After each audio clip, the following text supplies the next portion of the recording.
আজকাল Facebook, Instagram এমনকি টিকটকেও একটা শব্দ ঘুরে ফিরে আসছে, সান্ডা।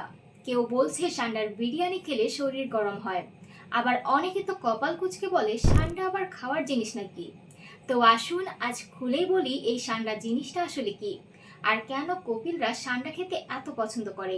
সান্ডা হলো এক প্রকার মরুভূমির গিরগিটি জাতীয় প্রাণী। দেখতে একটু মোটা, শরীরটা কাঁটাযুক্ত আর লেজটা যেন একেবারে বুলডোজারের মতন।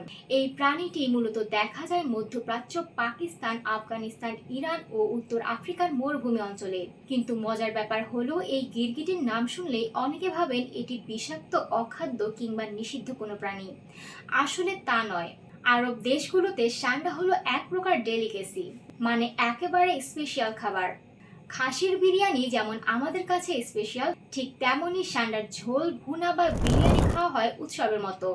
আর এইখানেই এসে যায় আমাদের পরিচিত এক চরিত্র, মানে আরব দেশে কাজ করা বা থাকা প্রবাসী ভাইরা। অনেকেই বলেন আরবে গিয়ে সান্ডার বিরিয়ানি খেয়েছে।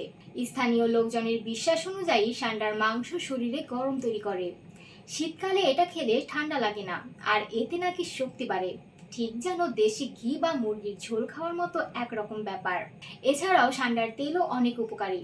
তবে হ্যাঁ, যেহেতু এটা সাধারণ প্রাণী নয়, তাই সব দেশে এটা খাওয়া বা বিক্রি করা আইনসম্মত নয়।